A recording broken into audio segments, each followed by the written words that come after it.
বাংলাদেশের সর্বশেষ গুরুত্বপূর্ণ আপডেট সংবাদে আপনাকে স্বাগত। শুরুতেই সংবাদ শিরোনাম, পরে বিস্তারিত। শুরুতেই জানাবো, যশোরে আওয়ামী লীগ বিএনপি সংঘর্ষ, ককটেল বিস্ফোরণ, আহত 10। যশোরে কেশবপুরে আওয়ামী লীগ ও বিএনপি নেতাকর্মীদের মধ্যে দুই পক্ষের মধ্যে ভয়ানক সংঘর্ষের ঘটনা ঘটেছে। এ সংঘর্ষ চলাকালে কয়েকটি ককটেল বিস্ফোরণের ঘটনা ঘটে। সংঘর্ষে উভয় পক্ষের অন্তত 20 জন আহত হয়েছে। গুরুতর আহত 10 জনকে উপজেলা স্বাস্থ্য কমপ্লেক্সে ভর্তি করা হয়। খবর পেয়ে পুলিশ ঘটনাস্থল পরিদর্শন করেছে। এই ঘটনায় ওই এলাকায় আতঙ্ক বিরাজ করছে। এরপর জানাবো, ভারতে হাসিনা তার ব্যক্তিগত যোগাযোগ ডিভাইস ব্যবহার করে বাংলাদেশকে অস্থিতিশীল করার চেষ্টা করছে, অভিযোগ করলেন বিক্রম মিস্ত্রি। ভারতের পররাষ্ট্র সচিব বিক্রম মিস্ত্রি গত সোমবার ঢাকা সফর করেছেন। সফরে তিনি বাংলাদেশের পররাষ্ট্র সচিব মোহাম্মদ জসিমউদ্দিনের সঙ্গে বৈঠক করেন। বাংলাদেশের অন্তর্বর্তীকালীন সরকারের প্রধান উপদেষ্টা ডক্টর মোহাম্মদ ইউনূসের সঙ্গে সৌজন্য সাক্ষাৎ করেন বিক্রম মিস্ত্রি। এছাড়াও তিনি বাংলাদেশের পররাষ্ট্র উপদেষ্টা তৌহিদ হোসেনের সঙ্গে বৈঠক করেছেন। সফর শেষে বুধবার বিক্রম মিস্ত্রি ভারতের পররাষ্ট্র বিষয়ক সংসদীয় স্থায়ী কমিটিকে ব্রিফ করেন। এরপর জানাবো, ভারতে অবৈধ বাংলাদেশিদের ধরতে পুলিশের বিশেষ অভিযান। অবৈধ অনুপ্রবেশকারীদের ধরতে বিশেষ অভিযানের ঘোষণা দিয়েছে দিল্লি পুলিশ। দেশটির পুলিশ জানিয়েছে, অবৈধ বাংলাদেশিদের ধরতে তারা বিশেষ অভিযান শুরু করেছে। এদিকে তারেক রহমান কবে ফিরবেন জানালেন মির্জা ফখরুল। বিএনপির ভারপ্রাপ্ত চেয়ারম্যান তারেক রহমানের বিরুদ্ধে সব মিথ্যা মামলা ও প্রতিহিংসামূলক মামলা নিষ্পত্তি হলে তিনি দেশে ফিরবেন বলে জানিয়েছে দলটির মহাসচিব মির্জা ফখরুল ইসলাম আলমগীর। আজ স্ত্রীসহ লন্ডন থেকে দেশে ফিরে হজরত শাহজালালে সাংবাদিকদের সঙ্গে আলাপকালে তিনি এসব কথা বলেন। জানাবো, কয়রায় যৌথ বাহিনীর অভিযানে পাইপগান উদ্ধার। খুলনার কয়রায় যৌথ বাহিনীর অভিযান পরিচালনা করে একটি 2 নলা পাইপগান উদ্ধার করেছে বাংলাদেশ কোস্টগার্ডের সদস্যরা। আর সকালে কোস্টগার্ড সদর দপ্তরের মিডিয়া কর্মকর্তা লেফটেন্যান্ট কমান্ডার মোহাম্মদ শেয়ামুল হক বিষয়টি নিশ্চিত করেছেন।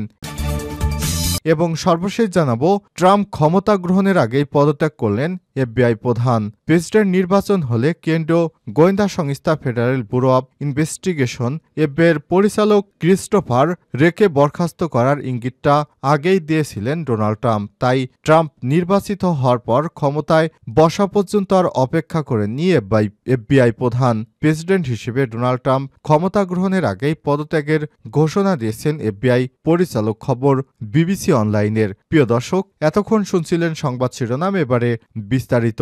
তবে তার আগে বন্ধুরা, অনুরোধ থাকবে সংবাদটিতে একটি লাইক দিন। এই চ্যানেলে আপনি নতুন হয়ে থাকলে আমাদের সংবাদটি দেখতে দেখতে চ্যানেলটি সাবস্ক্রাইব করে রাখুন। কমেন্ট করে বন্ধুরা আপনার মূল্যবান মতামত জানিয়ে দিন আপনি বিশ্বের কোন দেশ থেকে বা বাংলাদেশের কোন স্থান থেকে আমাদের সংবাদটি দেখছেন এবং শুনছেন। এবারে বিস্তারিত। যশোরে বিএনপি আওয়ামী লীগ সংঘর্ষ, ককটেল বিস্ফোরণ, আহত 10। যশোরের কেশবপুরে আওয়ামী লীগ ও বিএনপির নেতাকর্মীদের দুই পক্ষের মধ্যে সংঘর্ষের ঘটনা ঘটেছে। সংঘর্ষ চলাকালে কয়েকটি ককটেল বিস্ফোরণের ঘটনা ঘটে। সংঘর্ষে উভয় পক্ষের অন্তত 20 জন আহত হয়েছেন। আহতদের মধ্যে 10 জনকে উপজেলা স্বাস্থ্য কমপ্লেক্সে ভর্তি করা হয়েছে। খবর পেয়ে পুলিশ ঘটনাস্থল পরিদর্শন করেছে। এই ঘটনায় ওই এলাকায় আতঙ্ক বিরাজ করছে। বুধবার 11 ডিসেম্বর সন্ধ্যায় উপজেলার শুপ্লাকাঠি ইউনিয়নের কলাগাছি বাজারে উপজেলা মৎস্যজীবী লীগের সভাপতি ও শুপ্লাকাঠি ইউনিয়ন পরিষদের চেয়ারম্যান এস.এম. মঞ্জুরের সমর্থক এবং ইউনিয়ন বিএনপি নেতাকর্মীদের মধ্যে সংঘর্ষের ঘটনা ঘটে। পুলিশ এবং স্থানীয়রা জানায়, গত 5 আগস্ট আওয়ামী লীগ সরকার পতনের পর উপজেলা মৎস্যজীবী লীগের সভাপতি ও শুপ্লাকাঠি ইউনিয়ন চেয়ারম্যান এস.এম. মঞ্জুর কার্যালয়ে যেতে পারছিলেন না। তাকে বিএনপি নেতারা অবাঞ্ছিত ঘোষণা করে। বুধবার সকালে চেয়ারম্যান এস.এম. মঞ্জুর তার সমর্থকদের নিয়ে ইউনিয়ন পরিষদ অফিস করতে যান। সেখানে স্থানীয় বিএনপি নেতারা তাকে বাধা দেয়। সময় দুই পক্ষের মধ্যে উত্তপ্ত পরিস্থিতি সৃষ্টি হলে ঘটনাস্থলে পুলিশ এসে শান্ত করে। পরে সন্ধ্যায় আবারও ইউপি চেয়ারম্যান মঞ্জুর তার সমর্থকদের নিয়ে পরিষদে আসলে বিএনপি নেতাদের সঙ্গে সংঘর্ষের ঘটনা ঘটে। সংঘর্ষের সময় কয়েকটি যানবাহন ভাঙচুর করা সহ ককটেল বিস্ফোরণ ঘটিয়ে এলাকায় আতঙ্কের সৃষ্টি করা হয়েছে। সুফলাকাটি ইউনিয়ন বিএনপির সভাপতি জিএম মহিউদ্দিন জানান, ইউপি চেয়ারম্যান মঞ্জুর রহমানের লোকজন আতর্কিত হামলা চালিয়ে বিএনপি এবং ছাত্রদলের নেতাকর্মীদেরকে আহত করে। এ সময় তার কলাগাছি বাজারের ব্যক্তিগত অফিস ভাঙচুর করে। সুপোলাকাঠি ইউপি চেয়ারম্যান এস এম মঞ্জুর রহমানের মুঠোফোনে একাধিকবার কল করা হলেও বন্ধ পাওয়া যায়। তার বক্তব্য নেওয়া সম্ভব হয়নি। তবে হাসপাতালে চিকিৎসাধীন তার সমর্থকরা জানিয়েছে, তাদের উপর প্রতিপক্ষরা আগে হামলা করেছে। হামলায় তাদের বেশ কয়েকজন আহত হয়েছেন। ভারতে হাসিনা তার ব্যক্তিগত যোগাযোগ ডিভাইস ব্যবহার করছেন বললেন বিক্রম মিস্ত্রি। ভারতের পররাষ্ট্র সচিব বিক্রম মিস্ত্রি গত সোমবার ঢাকা সফর করেন। সফরে তিনি বাংলাদেশের পররাষ্ট্র সচিব মোহাম্মদ জসিমউদ্দিনের সঙ্গে বৈঠক করেছেন। বাংলাদেশের অন্তর্বর্তীকালীন সরকারের প্রধান উপদেষ্টা ড মোহাম্মদ ইউনূসের সঙ্গে সৌজন্য সাক্ষাৎ করেন বিক্রম মিস্ত্রি। এছাড়াও তিনি বাংলাদেশের পররাষ্ট্র উপদেষ্টা তৌহিদ হোসেনের সঙ্গেও বৈঠক করেন। সফর শেষে বুধবার 11 ডিসেম্বর বিক্রম মিস্ত্রি ভারতের পররাষ্ট্র বিষয়ক সংসদীয় স্থায়ী কমিটিকে ব্রিফ করেন। ব্রিফিংয়ে বিক্রম মিস্ত্রি বলেন, বাংলাদেশের অন্তর্বর্তীকালীন সরকারকে নিয়ে ক্ষমতাচ্যুত প্রধানমন্ত্রী শেখ হাসিনার সমালোচনা ভারত অনুমোদন করে না। ভারত বাংলাদেশ সম্পর্ক একটি অস্বস্তিতে রয়ে গেছে। ভারতের পররাষ্ট্র সচিব বলেন, বাংলাদেশের সঙ্গে ভারতের সম্পর্ক কোনো একক রাজনৈতিক দল বা একক কোনো ব্যক্তির সঙ্গে সীমাবদ্ধ নয়। বাংলাদেশের জনগণের সঙ্গে সম্পর্ককে গুরুত্ব দেয় ভারত। তারা বাংলাদেশের বর্তমান সরকারের সঙ্গে কাজ করবে। বিক্রম মিস্ত্রি বলেন, শেখ হাসিনা তার মন্তব্যের জন্য ব্যক্তিগত যোগাযোগ ডিভাইস ব্যবহার করেছে। ভারত সরকার তাকে অর্থাৎ শেখ হাসিনা এমন কোনো প্ল্যাটফর্ম বা সুযোগ সুবিধা দেয়নি ভারত, যা দিয়ে তিনি ভারতের মাটিতে বসে রাজনৈতিক কর্মকাণ্ড চালিয়ে যেতে পারেন। এটি তৃতীয় কোনো দেশের অভ্যন্তরীণ বিষয় ভারতের হস্তক্ষেপ না করার ঐতিহ্যগত রীতিরই অংশ। বিক্রম মিস্ত্রি তার বক্তব্যে বলেছেন, বাংলাদেশের বর্তমান রাজনৈতিক প্রেক্ষাপট অত্যন্ত তাৎপর্যপূর্ণ। এটি বিশেষভাবে উল্লেখযোগ্য কারণ ক্ষমতাচ্যুত প্রধানমন্ত্রী শেখ হাসিনা ডক্টর ইউনূসের নেতৃত্বাধীন অন্তর্বর্তীকালীন সরকারের সমালোচনা করে ধারাবাহিকভাবে ভিডিও বার্তা দিয়ে যাচ্ছেন। বিক্রম মিস্ত্রি বাংলাদেশকে দক্ষিণ এশিয়ায় ভারতের সবচেয়ে বড় বাণিজ্য এবং যোগাযোগের অংশীদার হিসেবে উল্লেখ করেন। তিনি বলেছেন, সাম্প্রতিক বছরগুলোতে উভয় দেশ রেল যোগাযোগ, বাস পরিষেবা এবং অভ্যন্তরীণ নৌপথ উন্নয়নে যৌথভাবে কাজ করেছে। তবে তিনি পররাষ্ট্র বিষয়ক সংসদীয় স্থায়ী কমিটিকে জানান যে দুই দেশের মধ্যে যাত্রীবাহী রেল পরিষেবা আপাতত বন্ধ রয়েছে। বিক্রম মিস্ত্রি তার বক্তব্য অনুযায়ী বাংলাদেশের সংখ্যালঘু সম্প্রদায়ের উপর সহিংসতার অভিযোগ নিয়ে উদ্বেগ প্রকাশ করেছেন। তবে সর্বশেষ তথ্য অনুসারে শেখ হাসিনা সরকারের পতনের পরে সংক্রান্ত সহিংসতায় 88 জনকে গ্রেপ্তার করেছে বাংলাদেশের অন্তর্বর্তীকালীন সরকারি উদ্যোগকে ভারতের পক্ষ থেকে স্বাগত জানানো হয়েছে। একাধিক সূত্রের তথ্য মতে বিক্রম মিস্ত্রি আরও বলেছেন, তার ঢাকা সফরের পর ভারত ও বাংলাদেশের মধ্যকার সম্পর্কে দৃশ্যমান উন্নতি লক্ষ্য করা গেছে।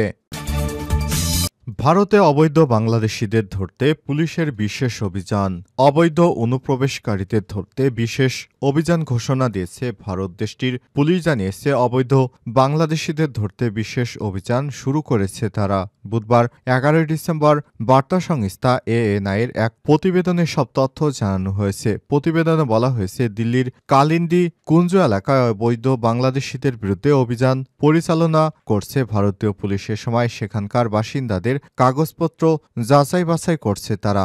এর আগে মঙ্গলবার দিল্লির লেফটেন্যান্ট গভর্নর এলজি মুখ্য সচিব ও পুলিশ কমিশনারকে চিঠি দেন। চিঠিতে রাজধানীতে অবৈধভাবে বসবাসকারী বাংলাদেশিদের বিরুদ্ধে কঠোর ব্যবস্থা শুরুর নির্দেশ দেন তিনি। গভর্নরের এমন নির্দেশনার পর বুধবার দিল্লির কালিন্দি কুঞ্জ এলাকায় বাসিন্দাদের নথিপত্র যাচাইয়ের জন্য অভিযান পরিচালনা করে। সময় সেখানকার বাসিন্দাদের প্রত্যেকের নথিপত্র যাচাই বাছাই করা হয়। কয়েকদিন আগে দিল্লির মুসলিম নেতাদের একটি দল এলজির সঙ্গে সাক্ষাৎ করে সময় তারা অবৈধ অনুপ্রবেশকারীদের নিয়ে উদ্বেগ প্রকাশ করে। এছাড়াও তারা অনুপ্রবেশকারীদের কারণে তৈরি হওয়া সমস্যা সমাধান জরুরি ব্যবস্থা গ্রহণের আহ্বান জানান। দিল্লি পুলিশ জানিয়েছে, অবৈধভাবে বসবাসকারীদের শনাক্ত এবং অনৈতিকভাবে পাওয়া সরকারি নথিপত্র বাতিল এবং তাদের বাংলাদেশে ফেরত পাঠানোর জন্য অভিযান পরিচালিত হচ্ছে। তারেক রহমান কবে দেশে ফিরবেন জানালেন মির্জা ফখরুল। বিএনপির ভারপ্রাপ্ত চেয়ারম্যান তারেক রহমানের বিরুদ্ধে মিথ্যা এবং প্রতিহিংসামূলক মামলাগুলোর নিষ্পত্তি হলে তিনি দেশে ফিরবেন বলে জানিয়েছেন দলটির মহাসচিব মির্জা ফখরুল ইসলাম আলমগীর। আজ স্ত্রীসহ লন্ডন থেকে দেশে ফিরে হজরত শাহজালাল আন্তর্জাতিক বিমানবন্দরে গণমাধ্যম কর্মীদের সঙ্গে আলাপকালে সব কথা জানান তিনি। এদিন দুপুর 12টা 45 দিকে বাংলাদেশ বিমানের একটি ফ্লাইটে স্ত্রীসহ হজরত শাহজালাল বিমানবন্দরে পৌঁছান মির্জা ফখরুল। গত 30শে নভেম্বর স্ত্রী রাহাতারা বেগমকে নিয়ে যুক্তরাজ্যে পাড়ি জমিয়েছিলেন মির্জা ফখরুল। বিএনপির মহাসচিব লন্ডনে অবস্থানকালে দলের ভারপ্রাপ্ত চেয়ারম্যান তারেক রহমানের সঙ্গে সাক্ষাতের পাশাপাশি কয়েকটি স্থানীয় দলীয় কর্মসূচিতে অংশগ্রহণ করেন। এছাড়াও লন্ডনে স্ত্রী রাহাতারা বেগমের স্বাস্থ্য পরীক্ষা সহ তাকে সংশ্লিষ্ট চিকিৎসকদের দেখান। দেশে ফিরে বিমানবন্দরে গণমাধ্যম কর্মীদের বিএনপির মহাসচিব বলেন, লন্ডনে সফর ফলপ্রসূ হয়েছে, ভারপ্রাপ্ত চেয়ারম্যানের সঙ্গে দেখা হয়েছে। এছাড়াও প্রবাসী বাংলাদেশি এবং বিএনপির নেতৃত্ববৃন্দের সঙ্গে কথা হয়েছে, তাদের সবাই যোগ দিয়েছি, সেখানে প্রেসের সঙ্গে আলোচনা হয়েছে। সব মিলিয়ে লন্ডন সফর ভালো এবং ফলপ্রসূ হয়েছে। তারেক রহমানের কাছ থেকে কি বার্তা এনেছেন জানতে চাইলে মির্জা ফখরুল বলেন, ভারপ্রাপ্ত চেয়ারম্যান সাহেব বলেছেন, আপনারা দেশবাসী ধৈর্য ধরবেন, একটা বিজয় এসেছে। ছাত্র জনতার আন্দোলনে এই বিজয়কে ফলপ্রসূ ও সার্থক করতে হলে অবশ্যই সকলকে ধৈর্য ধরে ঐক্যবদ্ধভাবে কাজ করতে হবে এবং গণতন্ত্রকে পুনঃপ্রতিষ্ঠা করতে হবে। বিএনপির ভারপ্রাপ্ত চেয়ারম্যান কবে নাগাদ দেশে ফিরতে পারেন এমন প্রশ্নে তিনি বলেছেন, আপনারা জানেন ওনার বিরুদ্ধে অনেক মিথ্যা এবং প্রতিহিংসামূলক মামলা রয়েছে, সেগুলো প্রত্যাহার হলে বা আদালতের মাধ্যমে শেষ হলে তিনি দেশে ফিরবেন। অপর এক প্রশ্নের জবাবে তিনি বলেন, অধ্যাপক ড মোহাম্মদ ইউনূসের নেতৃত্বে অন্তর্বর্তীকালীন সরকারকে আমরা রাজনৈতিক দলগুলো সহযোগিতা করছি। আমরা প্রত্যাশা করি ন্যূনতম যেসব সংস্কার জরুরি সেগুলো সম্পূর্ণ করে তারা নির্বাচন অনুষ্ঠানের পথে অগ্রসর হবেন। এ সময় গণতন্ত্রের প্রথম পদক্ষেপ নির্বাচনের জন্য সকলকে প্রস্তুতি নিতে হবে বলে উল্লেখ করেন বিএনপির মহাসচিব মির্জা ফখরুল ইসলাম। এদিন বিমানবন্দরে বিএনপির মহাসচিবকে অভ্যর্থনা জানাতে উপস্থিত ছিলেন বিএনপির নেতা ফরহাদ হোসেন আজাদ, আবু মোহাম্মদ আহসান ফিরোজ, সাদি আহমেদ এবং বিএনপি মিডিয়া সেলের সদস্য সাইরুল কবির খান প্রমুখ।